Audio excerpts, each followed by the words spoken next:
साईं हर क़िस्म जी माउनत कई ऐं अॼु ई प्रोग्राम तव्हांजे साम्हूं आहे।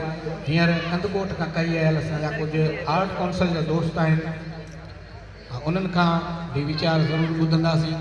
मां गुज़ारिश कंदुसि सीनियर एक्टर, हिदायतकार, कहाणीकार सनाउल्ला मीराणी साहब खे त साईं जन अचनि ऐं पंहिंजा वीचार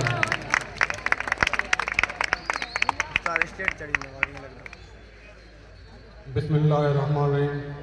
कंवल पाड़ू पाताल में भंवर भिरे आकाश, बिनी संधी गालड़ी राज कांदी रास, तैं इश्क के शाबाश जय मोहब्बती मेड़िया।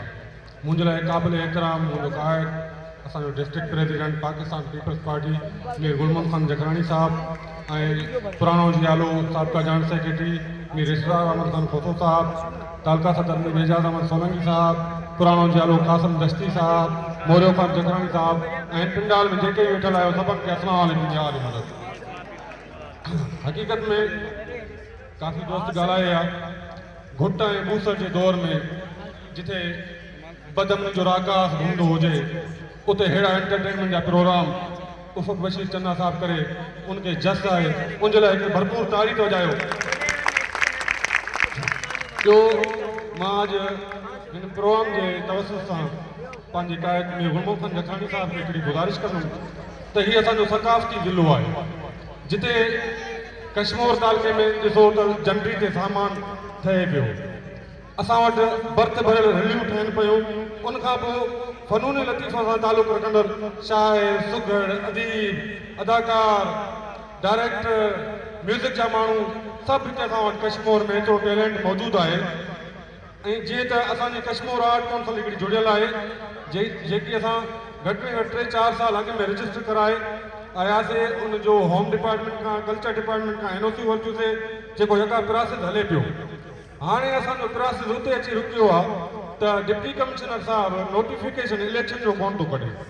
मां साईं खे गुज़ारिश कंदुसि त तव्हां बि इंट्रेस्ट वठो त डिप्टी कमिश्नर नोटिफिकेशन इलेक्शन जो कढे, जीअं आइनी तरीक़े सां जमहूरी तरीक़े सां हिकिड़ी बॉडी चूंडजी अचे जेके कश्मीर आर्ट काउंसिल खे फाल करे, जेके इन फ़नून लतीफ़ा जे दोस्तनि जी ख़िदमत करे।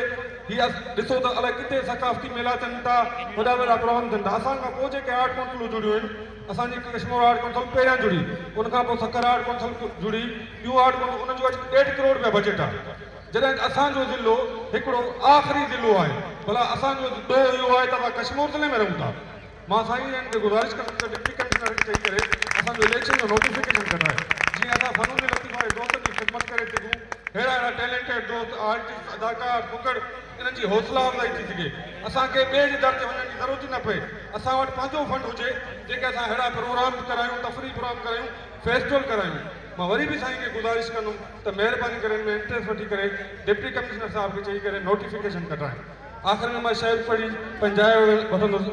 महबूब चयो पहुच अची पहुता आहियूं, महबूब चयो पहुच अची पहुता आहियूं, तंदूर हुई वाट पची पहुता आहियूं, असांजो हाल ॾिसी गम न करियो साईं, बहरहाल तव्हां वटि अची पहुता आहियूं। महिरबानी।